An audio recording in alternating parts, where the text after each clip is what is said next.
Hey minions, welcome to Crank It Up. I'm Jim Price, and on this episode of the Gauntlet, I want to talk about 10 cards that require a second glance. Card text is important because Smash Up takes cards to do exactly what they say literally. Well, most of the time anyway. Some cards don't do what we think. Other times, it seems like something is a mistake but isn't, or we don't admit to the mistake. Other times, cards have odd use cases that may not be apparent. For this video, I want to talk about 10 cards, or categories of cards, that I believe have interesting use cases, either independently or with their March Smashness partner, and these are cards that you should give a second look. This is to give players some ideas for creative things that you can do. March Smashness is interesting because the cards are already chosen, but what you do with them matters, and sometimes we don't always realize what's possible. That's why these cards stand out to me.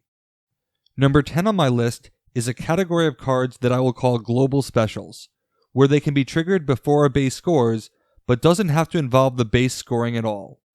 These are often done to set up something in the future. Examples would be Lost Knowledge, Full Sail, and Under Pressure. I routinely will use Lost Knowledge on an opposing turn to bury a card I intend to uncover at the start of my turn. Full Sail can move a ton of minions so that I can set up solo scoring on my turn. Under Pressure can pre-transfer counters to a first mate and acts like a free action. There are a number of these, but it's important to read the card and understand whether or not the actual base is required in the transaction. Number 9 is a special case of number 10, Cthulhu's Chosen, which says before a base scores, not this base scores. Technically, you can trigger this on another base, but why would you? Hopefully to push you in range of scoring that base as well, but it's extremely unlikely. However, now, drawing a Madness card as a special can give Cthulhu power on another base. You don't even need Cthulhu on the scoring base.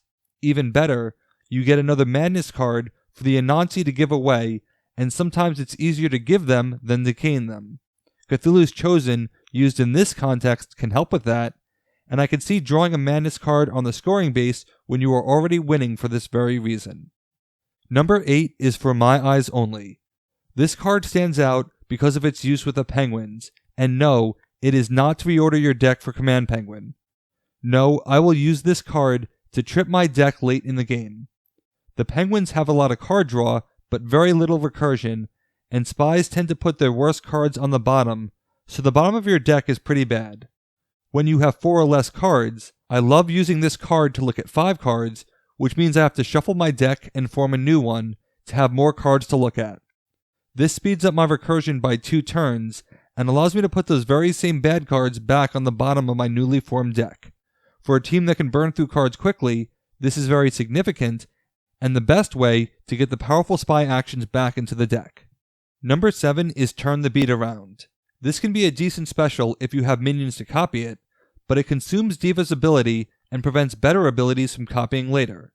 But it can also be used in Phase 2, which is odd because it's a temporary change in power that is localized and results in no net gain.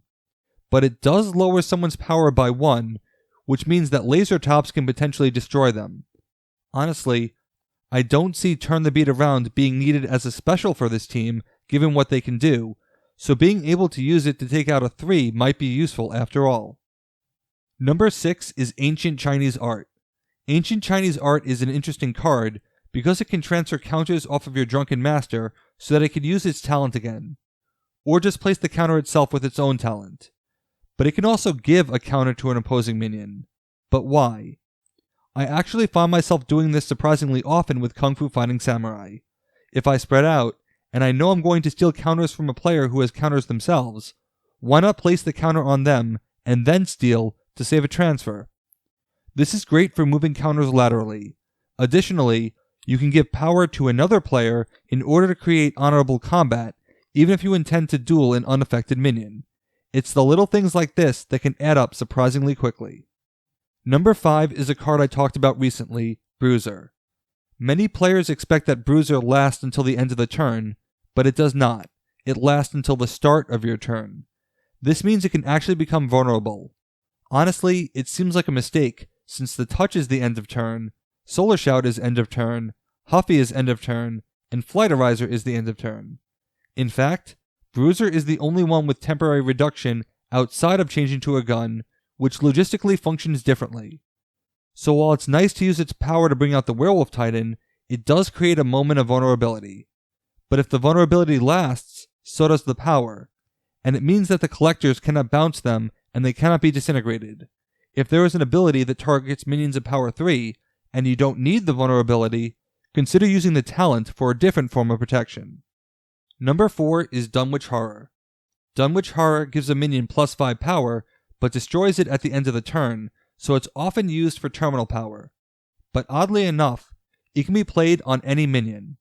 This makes it objectively better than Assassination, because it can be used to destroy any minion, as long as the base doesn't break. Would I use it that way? I absolutely have, and I would do it again if it makes sense. So it's nice that it has a second usage, even though it may hurt to give up +5 power. Sometimes you just need certain minions gone. Number 3 is a category of cards that could help with invader bouncing. Sometimes it's easy for abilities to get lost in their primary use case, but Terraforming, Weird New Worlds, and Port Me Up all matter significantly. Terraforming and Weird New Worlds are, at worst, extra minion plays to play an invader, and if that would end the game, go ahead and do it. With Port Me Up, the temptation is to always use it in Phase 3, so much so that you might forget it could be used in Phase 2. This means that you have 2 more options for invader bouncing, or even just moving a minion to another base, and that flexibility has come up big in exhibition games, where it was used almost as much in Phase 2 as Phase 3. Number 2 is a series of shapeshifter cards in Transmogrify, Back to the Future, Really, and Doppelganger. No, I'm not talking about exploiting the indestructible minion. I'm talking about the fact that none of these abilities actually require the extra minion to be on the same base. This is pretty critical because vigilante shapeshifters do not have the greatest power output. But being able to destroy a minion on one base and play on another, particularly Doppelganger, is great because instead of adding 4, you are adding 8, since both minions can go to the new base. There's something really clever you could do with this, but I won't say what it is because I need that play just in case I play them, and I've already burned it once in an exhibition game, so it stays my secret for now. My final set of cards is downright mean, and I wonder if this is truly a mistake, because comparable cards don't do this. Consider Incorporeal. It's your action played on your minion, and by other players, it means that other players' cards cannot affect the minion with the attachment, which is yours. Well, shielding inexplicably has similar protection and similar wording, but can be played on any minion. This means that you can prevent any player from affecting their own minion with actions, while also disenchanting any previous actions because of the rule about retroactive effects. So you could remove multiple play on minion actions and block future ones and standard actions. That can be pretty brutal. But, perhaps more subtly, a card that was previously useless is now somewhat useful in Tooth and Claw and Guns. They errated that the ability has to come from the other player, but it never said that it had to be on your minion, which is probably an oversight, but until they say otherwise, that's the current card text. So the dinosaurs actually get a play on minion disenchant that can do some surprising things, like trapping a first mate from moving to another base. Granted, you can just use a special to transfer a counter which would break it, but situationally, this can be very painful, and because the card was errated, you may not think to look deeper into the current wording. So those are 10 cards that have surprising use cases given their wording or their March Smashness context. Every card should be read carefully because you don't want to overlook anything, and based on interpreting cards literally, you can do some surprising things. That's a wrap for all my Gauntlet preparation.